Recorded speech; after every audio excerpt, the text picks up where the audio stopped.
Okay, good afternoon, everyone. Welcome to the TCAP webinar. My name is Azra Sayed. I'm a TCAP training coordinator. Today's training is on the TCAP radio wireless communication systems, radio frequency, design review, and inspection and closeout for the external staff. I would like to provide some house rules because we're recording the presentation for future use for you guys to avoid interruptions and background noise during the whole presentation. Keep your microphone muted and cameras off. Only the presenter can turn their microphones on and the cameras on if they would like. The cameras, of course, they have to keep the mic on. If you have any questions, please type them in the chat box as we're presenting so you don't forget the questions. Now I'll turn it back to Ryan Morales to introduce the presenters. Ryan? Thank you. All Thank you, yours. Azra. Good afternoon, everyone, and thank you for joining this webinar.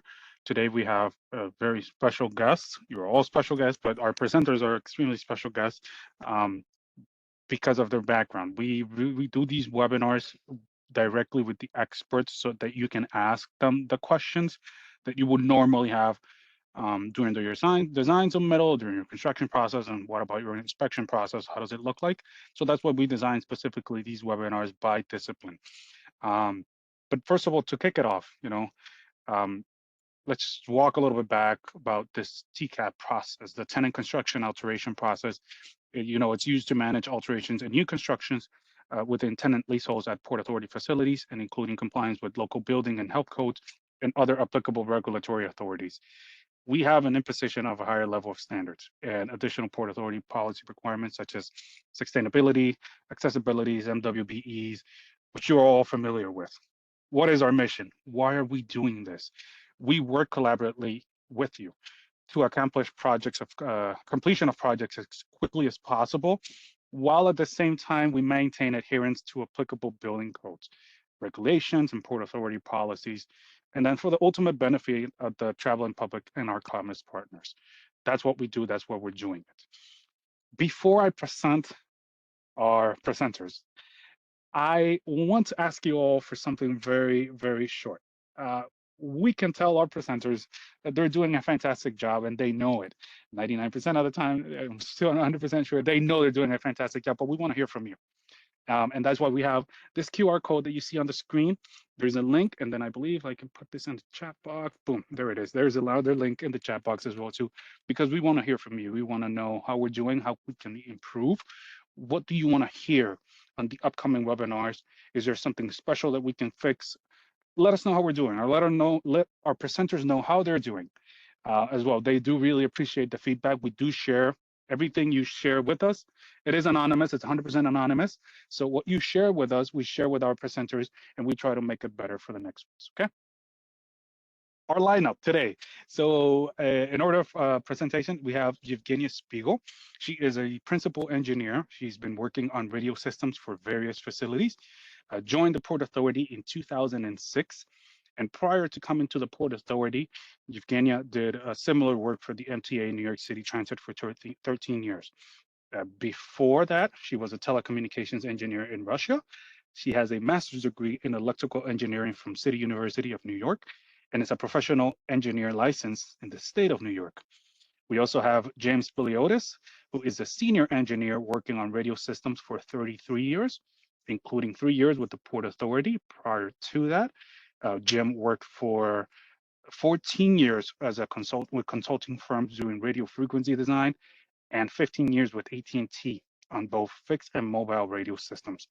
And on the inspection side, we have Jamal Albogalas, who is the supervising structural engineer, and he is in charge of a team of engineers that attend all of the QAD inspections, tests, walkthrough throughout Port Authority facilities, all inspections except fire protection and vertical transportation, which is done from other people within the unit as well, within quality assurance. He is a civil structural engineer by education, over 30 years of experience, mostly in quality assurance, and has been with the Port Authority for 30 years.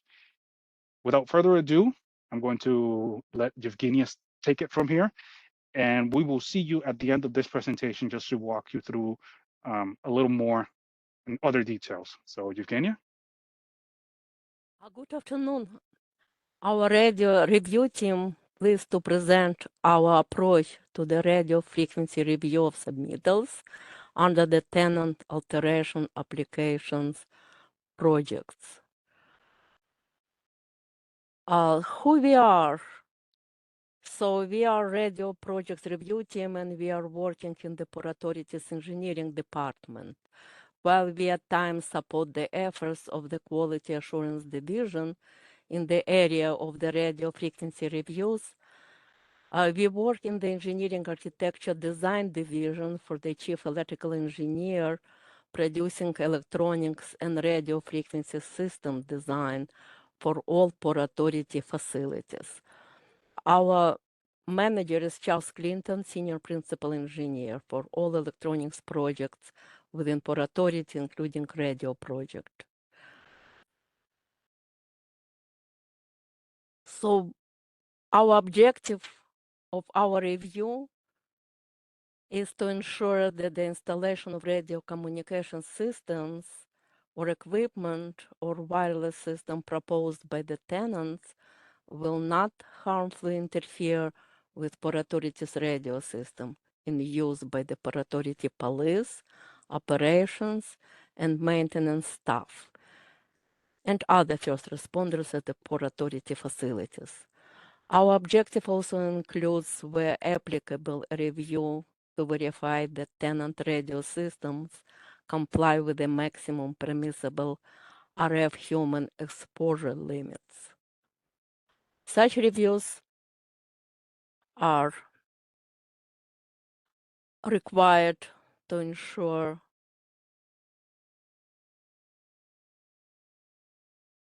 sorry, No, we go back. right, we need to go back. Sorry. Ensure the tenant radio system do not harmfully interfere with the authorities' radio system. Ensure tenants' radio system comply with maximum permissible RF human exposure.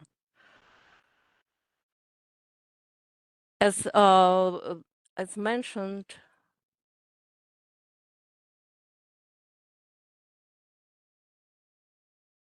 so such reviews are very important. Our Port Authority Police Department officers depend on their portable two-way radio and their lifeline. First responders cannot be left without access to their radio system, as it impacts their safety indirectly and safety of our patrons as well. So what we review, as previously mentioned, we review tenants' proposed radio or wireless communication systems installation plans and design studies specifying communication equipment that operate with various operating radio frequencies and RF power levels in various RF spectrum bands. Examples of such systems are commercial, industrial cellular towers and sites that are designed to enhance mobile device voice and data quality in outside areas of Port Authority facilities or the New York and New Jersey approach road. We also reviewing cellular distributed antenna system sites that are designed to enhance mobile device voice and data quality inside buildings at Port Authority facilities. Public wireless fidelity system, commonly known as Wi-Fi. Note that these systems are designed and built by tenants for a tenant's use. As previously mentioned, our objective is to review to ensure that the installation of radio system proposed by tenants will not harmfully interfere with Port Authority's radio system. And those radio systems include the following: Port Authority Police Department, PAPD, 800 MHz band wide area radio system. VHF, UHF, and 800 MHz band mutual aid radio systems. World Trade Center Police and Operations radio system and distributed antenna system DES. Other facility operations and maintenance radio system and DESs. Holland Tunnel, Lincoln Tunnel, Patron, AM and FM rebroadcast systems. Cavalry's information telemetering systems. Aeronautical ground control radio system. marine band radio systems. This is the system we're dealing with and the frequencies. Also vehicular security control.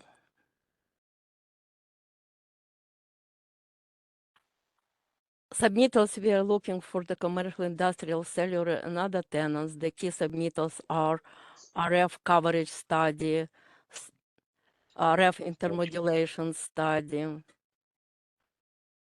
human exposure study, and other submittals. And I will ask James Peliotis to provide details on those submittals. Okay. Also, James, we James, wanted to say that our review is we're using applicable codes. It's tenant construction review manual, FCC rules and regulations, and design build performance requirements if applicable. From here, I will ask James to speak for more details on submittals and reviews. Okay. Good afternoon, all. James, James, Yes. before you start, it's 80, and I just want to make sure they are on there is a little disconnect on the slides. So Okay. when you want to switch the slide, and we Oh, yeah, apologize I'll with let you know. everyone, let Yes. Ryan please know because he is controlling the presentation. Okay. So which We slide do you can, want to be on? we can advance a slide and I'll be getting. Okay. Essentially, first of all, good afternoon, all. Essentially, a tenant can install one of two types of systems.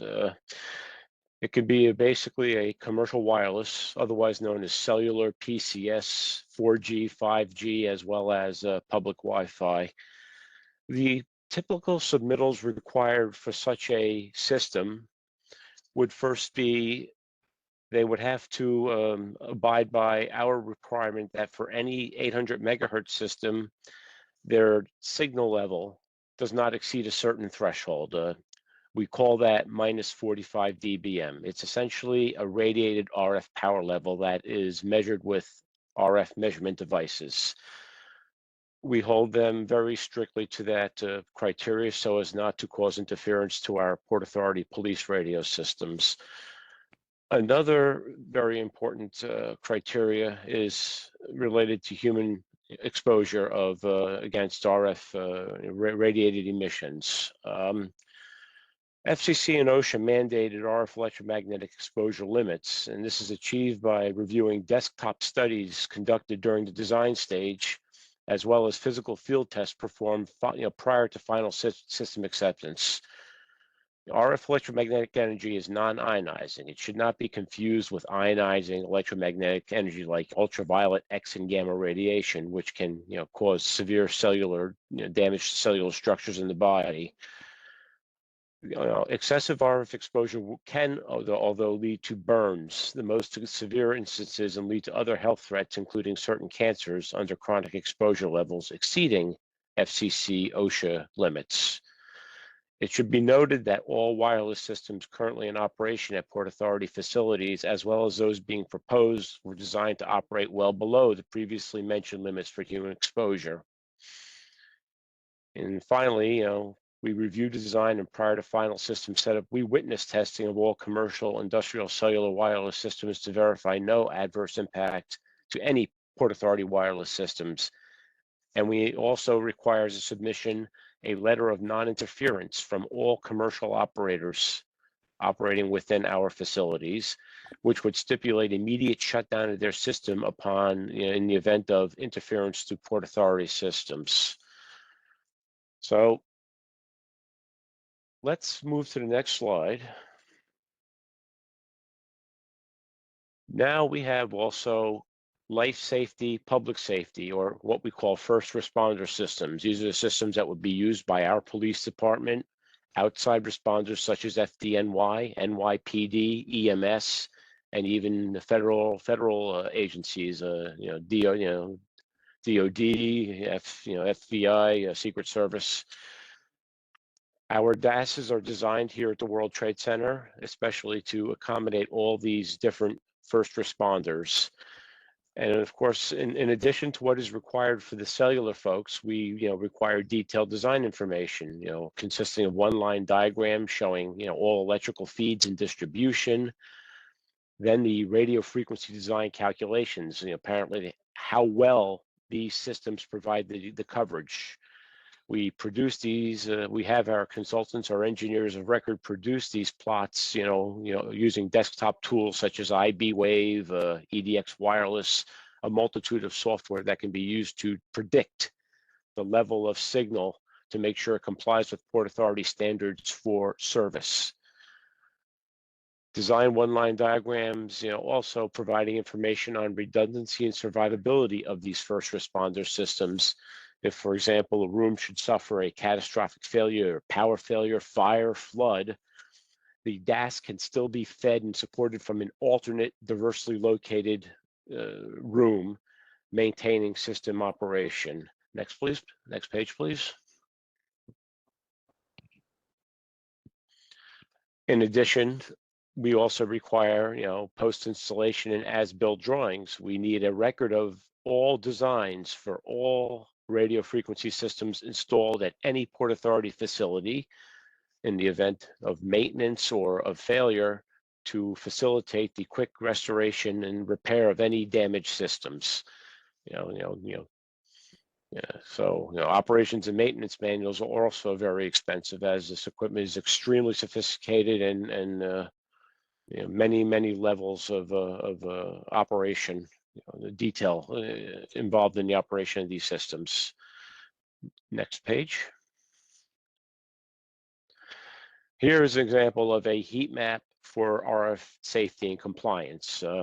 Again, this is generated on commercially available software. In this case, it's available from Richard Tell and Associates. This software has been around for probably close to 20 years and is extremely accurate at performing a desktop analysis to indicate this could be, for example, a rooftop. And of course, the areas where you see the bright red indicate areas of the greatest exposure, and they just happen to be right adjacent to operating antennas on a rooftop. And you'll notice we use certain signage to warn people about maintaining a safe distance from any antenna. As a rule of safety, if you're on a rooftop, consider any antenna as being active and should never be touched unless you are a certified RF technician, trained in the operation of that particular system. So this is extremely important for both the cellular systems as well as the public safety systems to ensure that the patrons at Port Authority facilities are not subjected to harmful exposures to radio, to RF fields. Next page, please. This heat map is part of the compliance that's required of our cellular tenants, the cellular operators, the Wi-Fi, cellular, 4G, 5G, and it shows compliance or lack of compliance with our minus 45 dBm rule. This happens to be at an airport location where PAPD would have a presence, and this confirms that there are actually areas where they do exceed the, in the deepest purple color, where they actually do exceed the minus 45 dBm, which would be in the brighter fuchsia color. This particular operator was informed that they had to reduce their powers to come into compliance, which of course they did. And in order to verify it, we would also go out and physically test, to confirm compliance. So we're very strict about protecting our public safety land mobile radio systems. Next page, please. Well, with the TCAP process, there are some challenges, and a lot of it, again, with the tenants not having the proper information, the proper submittals that are requested, whether it's for a commercial cellular or a public safety, life safety system. We are, there's the tenant construction review manual, which stipulates some of these submittals. Apparently that manual is still under some revision, and it's in the process of being updated to be more comprehensive as to what, what submittals are required from the, from the tenant and the designer. Some of these solutions, are to present a kickoff meeting where we can, lay out at a meeting exactly what needs to be submitted to, prevent the back and forth, the rejected, the questions and the, requests for information. And we'll discuss design requirements and expected submittals and reasonings behind these requirements. Every submittal we require, there's a very good reason for it. And have a checklist to verify that the submittals have been provided, and then the TAA gets approved and I guess moves on to the next step. And I think that might be it for me. Page 14, and oh wait, inspection process, outside first responders.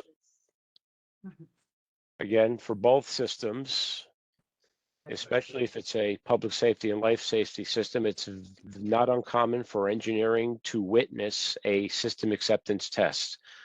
After the system has been installed and the components have been checked, it'd then be time to turn the system up for a what they call a system acceptance test, where RF engineering personnel would witness the technicians and the integrator and actually walk the facility with approved Port Authority hand portable radios, making two-way radio communications and checking for the delivered audio quality, otherwise known as DAQ. And we have a very high standard for delivered audio quality. And we also have a very high standard for ensuring that they provide, above the minimum required signal, typically in this case, signal better than minus 93 decibel milliwatts, which is it's a technical standard from the EIA TIA organization, telecommunications organization. Typically when a floor area is tested, it's broken down into equally sized grids. Typically 97% of those grids must pass the criteria, and no two adjacent grids can fail the criteria. So it's very stringent when we perform these system acceptance tests. Next page, please. And I think this is where Evgenia will take it from here. Yeah, we do very thorough review for our systems, and we make sure that all comments are resolved. It could be explained by our contractors, our comments, and we agree on resolution. But basically, we not close out the cannot close out the contract without all comments to be resolved. And the same disposition would be for construction stage. And in construction stage, we need to see the test results of both human exposure test results as well as RF interference with our systems, if this is cellular, wireless, or Wi-Fi systems.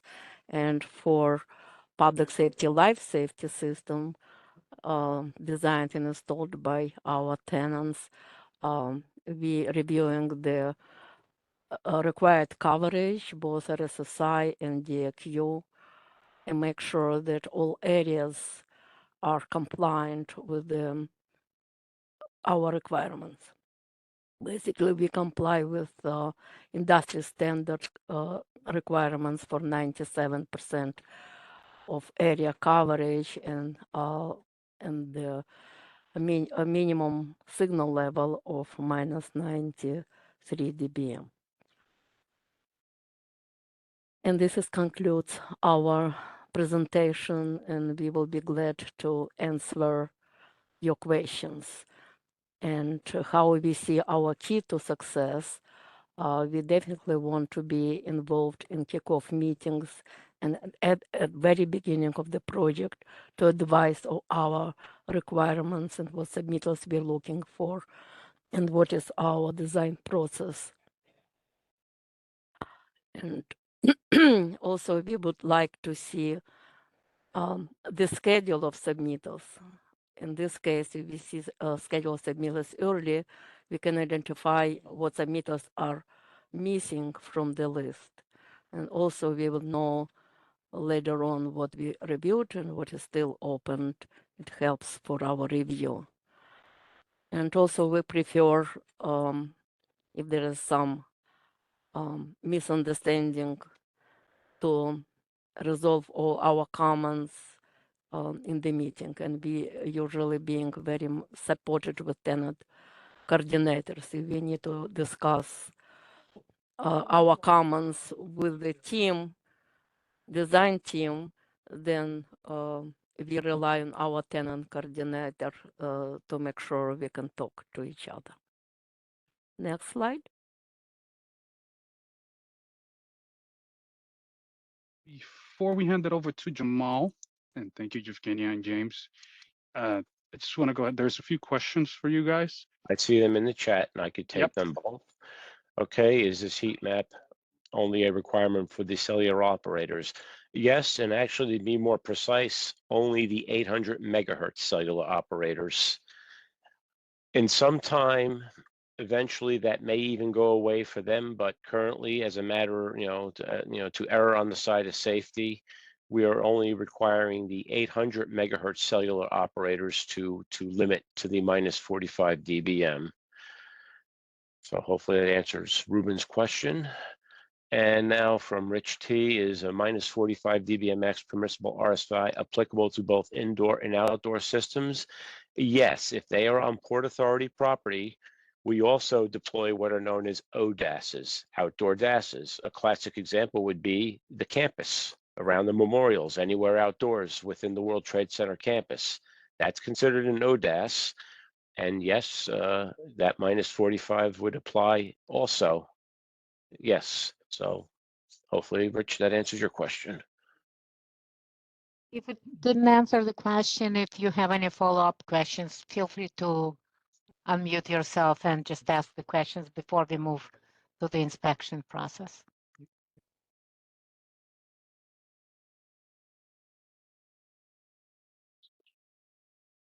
All right, moving on. All right, Jamal. Thank you, Ryan. Thank you, Ryan. Thank you, Ryan. Thank you, Ryan. Thank you, Ryan. Feedback. There's a lot of echo. I'm not sure. A lot of echo. I'm not sure. A lot of echo. I'm not sure. A lot of echo. Are you doing it from the phone? You might need to mute your computer. I know I'm not doing it from the phone. No, I'm not doing it from the phone. No, I'm not doing it from the phone. No, I'm not doing it from the phone. No, I'm not doing it from the phone.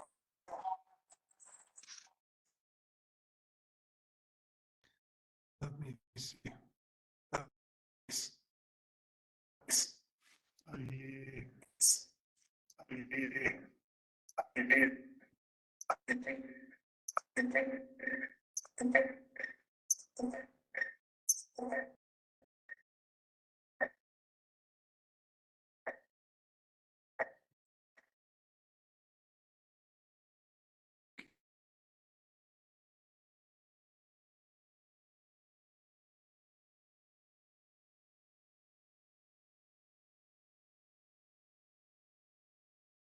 Hey, Ryan, how about now?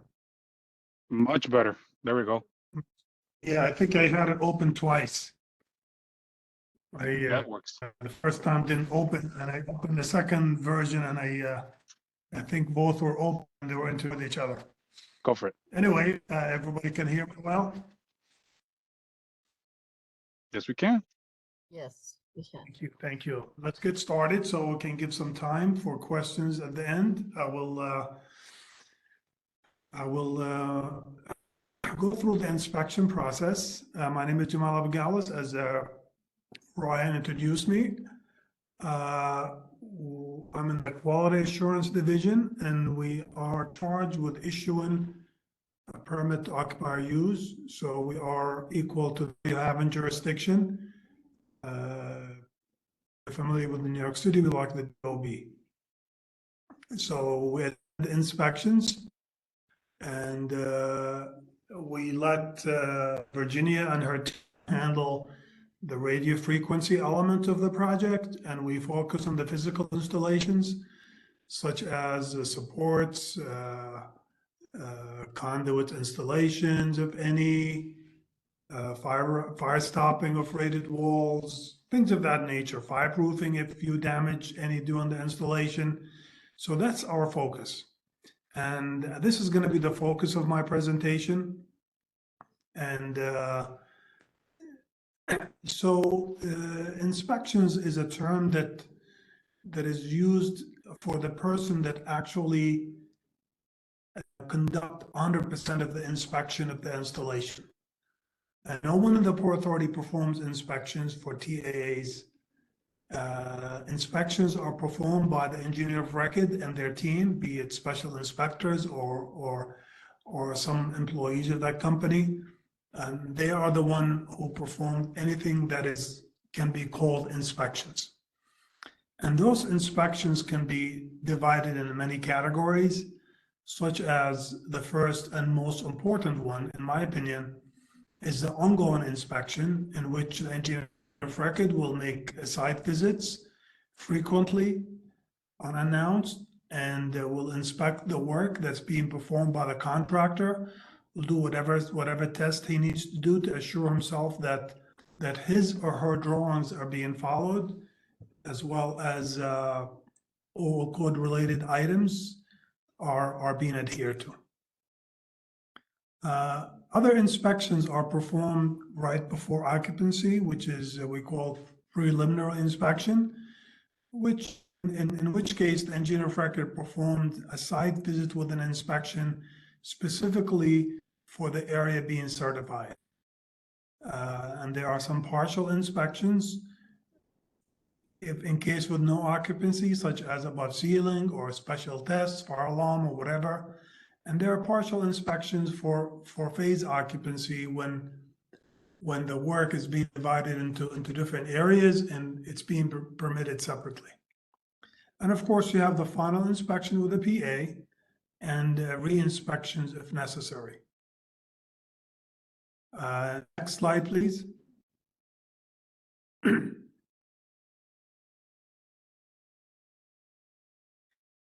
This slide really handles the hierarchy of inspection. In this slide, I try to list all responsible parties and what their function is. And as I alluded to in the first slide, is the engineer of record is the first line of defense. And they are responsible for 100% inspections of the work being performed. The engineer of record has to make sure that the drawings are being followed and they are in compliance with all applicable codes and laws and regulations. And I add to that, the engineer of record does his job right, you will have mostly successful inspections. The next layer of defense is the resident offices, and they perform an audit function. They performed an audit of the ongoing work, as well as audit of the inspection when the engineer of record invites them to do a site visit with them. And the last is the QAD inspections, which could be considered a final or partial inspection. And we basically make sure that we spot check and make sure that everything all the drawings are being followed and the codes are met. And the third bullet I skipped it, and it talks about writer comments. And we're going to talk about it further in the next slide or two. But I just want to throw it there that the writer comments over design issues that spills into construction, and that's complicate the construction process and special inspection process. And in some cases, we have serious comments that are still unresolved during the inspections, and that makes it difficult for us to conduct meaningful inspections. Next, please.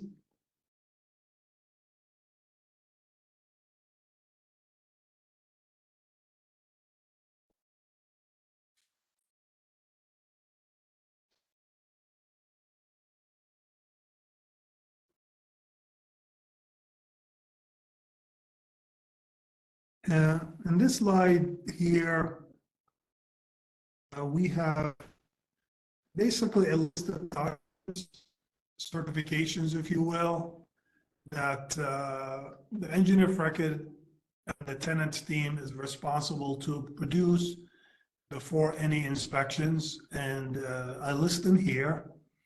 And we can go through them one by one if you wish, but quickly without taking too much time. It starts with a cover letter, which is a statement that talks about the special inspections acceptance and introduces the rest of the attachments, which are the 5 other elements. The next and most important is the certification letter itself, which is the PH 212 for partial inspection or PH 14 for final inspection, and those are signed in the record. And I would like to stop by here for a second and say, if the engineer of record read this carefully, they will really understand their function, and they will understand how much responsibility they're taking on when they sign the 314 or the 212. They're basically signing that all the work that's being performed by the contractor is in compliance with their drawings and all applicable codes. There's any fire alarm test is being tested, and it's all worked. So this is really a list of their responsibility. The third element here is a sketch, if necessary. And I'm not saying a sketch is required for every submittal. A sketch is only required when it's hard to describe the area in words.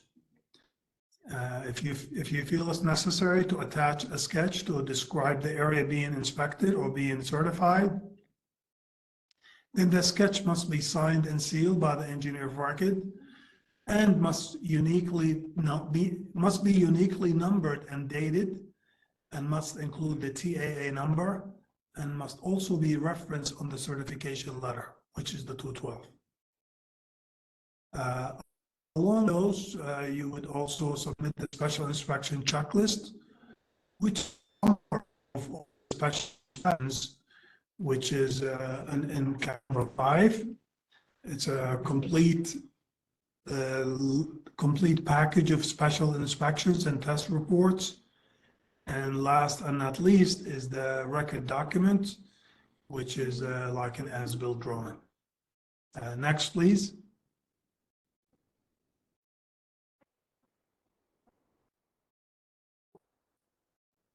And here we talk about inspection scheduling.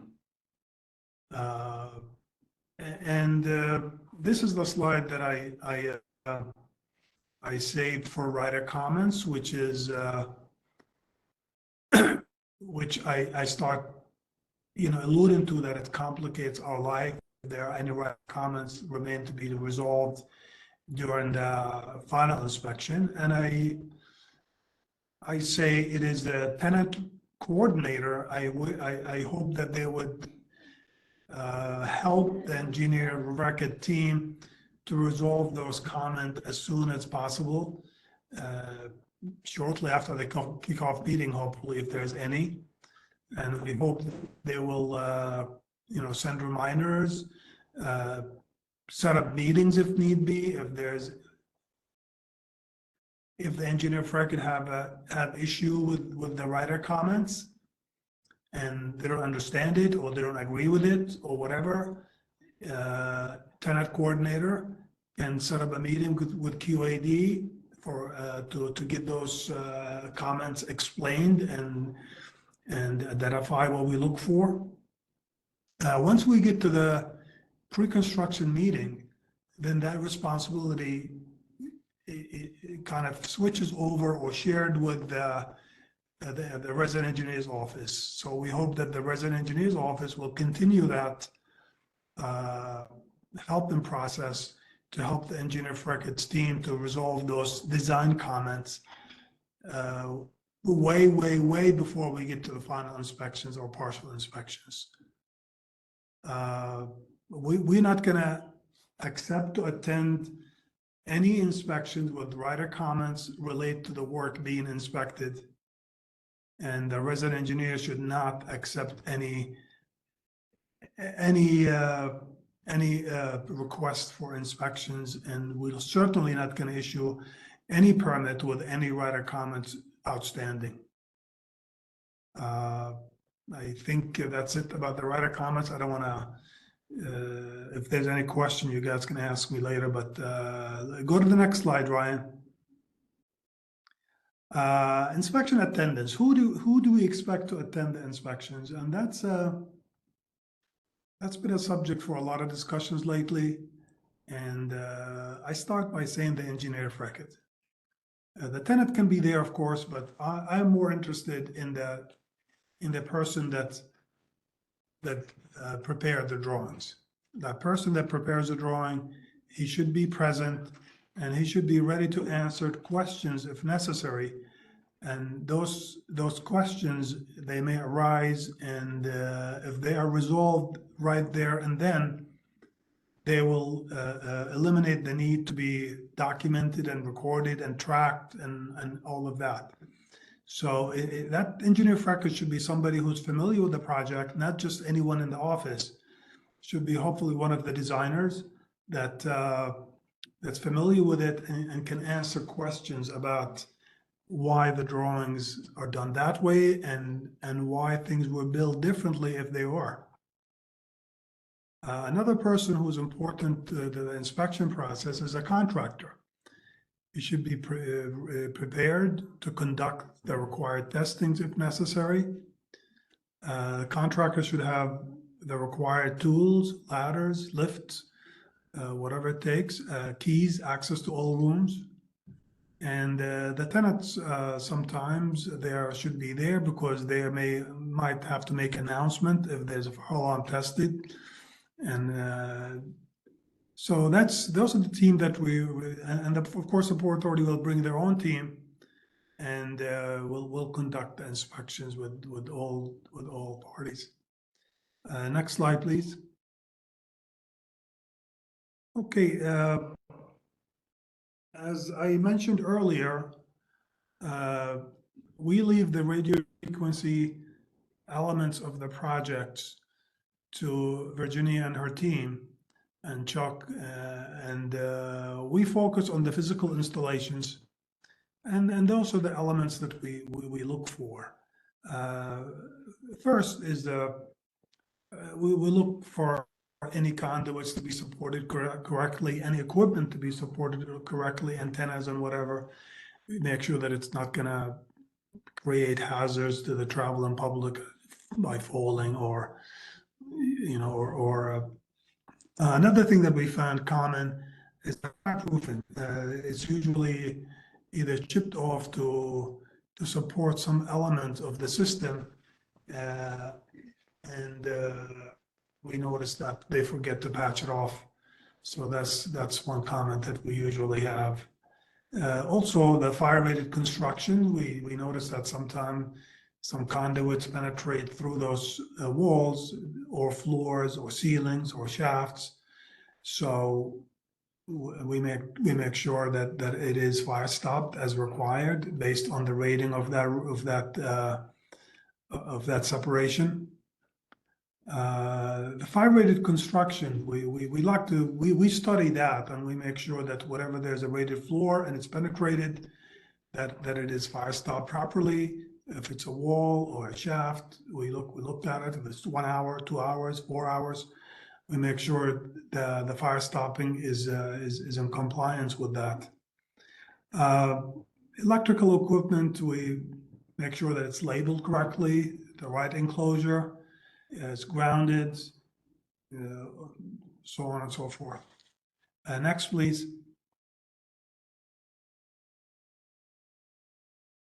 And basically, that's, if all those elements pass between the radio frequency elements and the physical installation elements, all those comments are collected, discussed in the field, and the resident engineers will document it through some electronic format. We do it through the TCAP portal now, but soon we will go into eBuilder.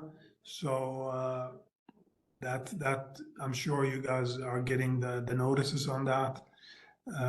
Those comments are documented, and we expect that the engineer of record will answer them either by saying we'll comply and give us a date when they're going to be finished, and we expect that the engineer of record inspect the work, make sure it's corrected correctly, and if necessary, another reinspection will be conducted by the Port Authority team before the issuance of the permit to occupier use. Next slide, please. I put the slide here, talks about change of scope. It's a fairly new slide. I didn't have it before.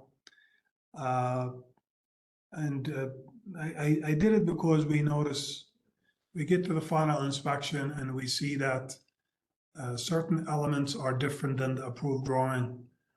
And I'm not talking about a conduit being shifted from this wall to this wall.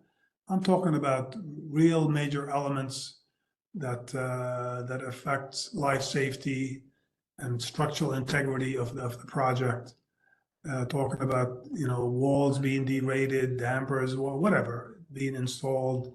So I just want to alert the teams here that if you going to deviate from the approved drawings as submitted to the Port Authority, now we expect the engineer of record team to contact the resident engineer's office and inform them of that. And the resident engineer is trained to know what deviation can be captured on the as-built and what deviation needs to be resubmitted for review by the by QAD DSU. And the change of scope is really a very similar process to the writer comments response. You just ask the resident engineer's office and they will guide you. Next, please.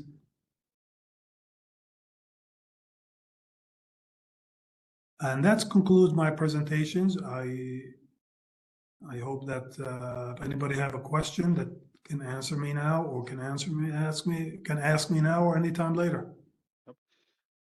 We can't. Yeah, there is one question, Jamal, and I think I'm going to take this one. Again, it's Irina Barmas, everyone. There is a question related to the e-builders, to the submittal. The question is saying, just confirming the submittals are all via the new e-builder, correct? So as you know, you should have received the bulletin by now that we are in the transition period from the TCAP portal to the e-builder. All new projects are going to go through the e-builder, no exceptions, absolutely no exceptions starting now. So if you have a new project coming up, you do your submittals through e-builder. If your project is in the final stage and you already had or in the process of asking for the final inspection, most likely you discuss it with your resident engineer's office and you discuss it with the tenant coordinator. It doesn't make sense at this point to move it to the builder.